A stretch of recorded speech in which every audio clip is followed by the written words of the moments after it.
नमस्कार, मैं हूं अंकुर और आप देख रहे हैं सत्यहिंदी.com। आइए एक नजर डालते हैं अब तक की सुर्खियों पर। प्रधानमंत्री मोदी के जन्मदिन पर बीजेपी की आईटी सेल को कड़ी चुनौती मिली है और मोदी की छवि चमकाने में जुटे लोगों को भी राष्ट्रीय बेरोजगार दिवस, मोदी रोजगार दो और जुमला दिवस जैसे हैशटैग ट्रेंड करते रहे। इन हैशटैग का इस्तेमाल करने वालों में अधिकतर युवा शामिल थे। कांग्रेस सहित दूसरे विपक्षी दलों ने भी ट्वीट किए।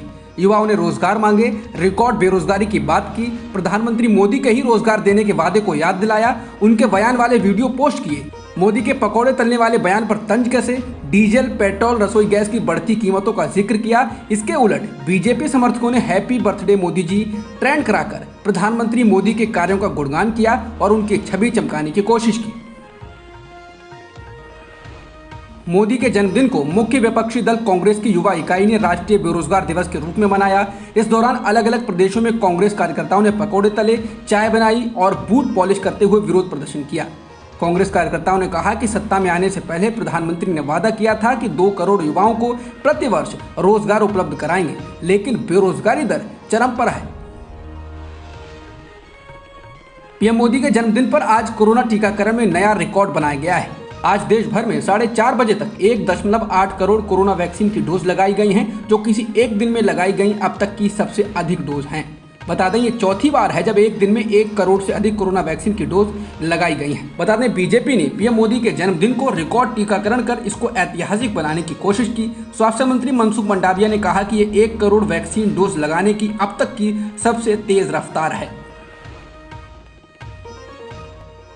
शुक्रवार को भारत के प्रधानमंत्री नरेंद्र मोदी ने शंघाई सहयोग संगठन में कट्टरता को लेकर हमला बोला।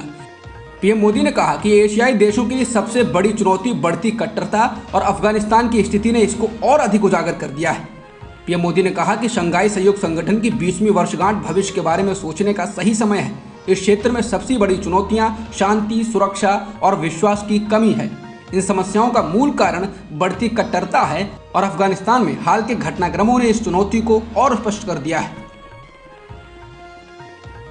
दिल्ली पुलिस ने शिरोमणि अकाली दल के नेता सुखबीर सिंह बादल और पूर्व केंद्रीय मंत्री हरसिमरत कौर बादल समेत 15 लोगों को हिरासत में ले लिया।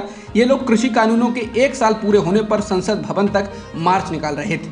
शिरोमणि अकाली दल ने आज के दिन को काला दिन के रूप में मनाने का ऐलान किया था, जिसके बाद दिल्ली पुलिस ने इन्हें हिरासत में लेकर संसद मार्ग पुलिस स्टेशन ले आई। बादल ने गिरफ्तारी से पहले कहा कि पुलिस ने उन पर लाठियां चलाई हैं और उनकी गाड़ियों पर हमले किए हैं। उन्होंने इंडियन एक्सप्रेस से बात करते हुए कहा कि एक शांतिपूर्ण प्रदर्शन को रोक दिया गया है। हम प्रधानमंत्री मोदी को यह बताना चाहते थे कि पंजाब ही नहीं, पूरे देश के लोग उनकी सरकार से नाखुश हैं। मानवाधिकार संगठन ह्यूमन राइट्स वॉच ने कहा है कि भारतीय अधिकारी मानवाधिकार कार्यकर्ताओं, पत्रकारों और सरकार के आलोचकों को चुप कराने के लिए कर चोरी और वित्तीय अनियमितताओं के आरोपों का इस्तेमाल कर रहे हैं। ह्यूमन राइट्स वॉच का यह बयान सामाजिक कार्यकर्ता हर्ष मंदर से जुड़े ठिकानों पर ईडी की छापेमारी के बाद आया है। मानवाधिकार संगठन ने कहा कि इस महीने सरकारी वित्तीय अधिकारियों ने श्रीनगर, दिल्ली और मुंबई में पत्रकारों के घरों, मीडिया के कार्यालयों, एक अभिनेता के यहाँ और एक मानवाधिकार कार्यकर्ता के घर पर छापेमारी की है। मानवाधिकार संगठन ने कहा कि ये छापेमारी राजनीति से प्रेरित है। ये छापेमारी भी केंद्र में बीजेपी की सरकार आने के बाद से अभिव्यक्ति की आज़ादी, शांतिपूर्ण प्रदर्शन कर रहे लोगों पर की जा रही कार्रवाई का एक हिस्सा है। ह्यूमन राइट्स वॉच ने कहा कि अधिकारियों द्वारा सामाजिक कार्यकर्ता हर्ष मंदर को बार बार निशाना बनाया गया है, जो कि धार्मिक अल्पसंख्यकों के खिलाफ भाजपा सरकार की भेदभावपूर्ण नीतियों के मुखर आलोचक रहे हैं और सांप्रदायिक हिंसा के शिकार लोगों के साथ काम करते रहे हैं।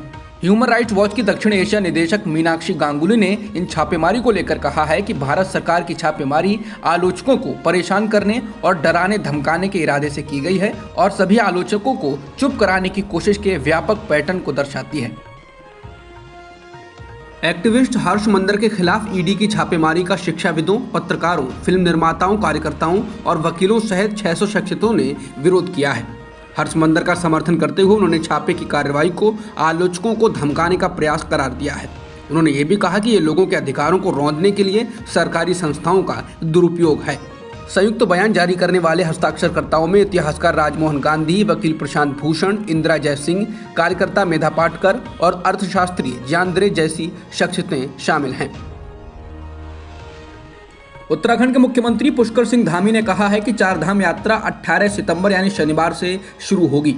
हाईकोर्ट से हरी झंडी मिलने के एक दिन बाद ही इसकी घोषणा की गई है। कोरोना संक्रमण के मद्देनजर पहले इसको रोक दिया गया था। सरकार द्वारा इसको शुरू किए जाने के बार बार प्रयासों के बावजूद हाईकोर्ट ने ऐसा करने से इनकार कर दिया था। कोर्ट ने तो यहाँ तक कह दिया था कि वह चार धाम यात्रा को एक और कुंभ नहीं बनने देना चाहता है। लेकिन अब नैनीताल उच्च न्यायालय ने वार्षिक तीर्थ यात्रा पर से प्रतिबंध हटा दिया है। उससे गुरुवार को प्रतिबंध हटाते हुए कहा कि चार धाम यात्रा में शामिल होने के लिए कोरोना की नेगेटिव रिपोर्ट जरूरी होगी और पूरी तरह से टीका लगाए हुए लोगों को ही जाने की अनुमति होगी। पाकिस्तान क्रिकेट बोर्ड को आज एक बार फिर बड़ा झटका लगा है। 18 साल बाद पाकिस्तान में क्रिकेट खेलने पहुंची न्यूजीलैंड की क्रिकेट टीम ने आज रावलपिंडी के स्टेडियम में होने वाले मैच खेलने से तो मना किया ही, सुरक्षा कारणों का हवाला देते हुए इस पूरे दौरे को भी रद्द कर दिया। इस दौरे पर दोनों टीमों के बीच 3 एकदिवसीय मैच होने थे और इसके बाद लाहौर में 5 T20 मैचों की सीरीज खेलने का कार्यक्रम भी था। वहीं न्यूजीलैंड क्रिकेट प्लेयर्स एसोसिएशन ने इस फैसले का समर्थन करते हुए कहा है कि खिलाड़ी सुरक्षित हैं और हम सभी उनके हित में ही काम कर रहे हैं। अब तक की खबरों में इतना ही। बाकी खबरों के लिए बने रहिए सत्यहिंदी.com के साथ। सत्य हिंदी का ऐप डाउनलोड करें गूगल प्ले स्टोर पर।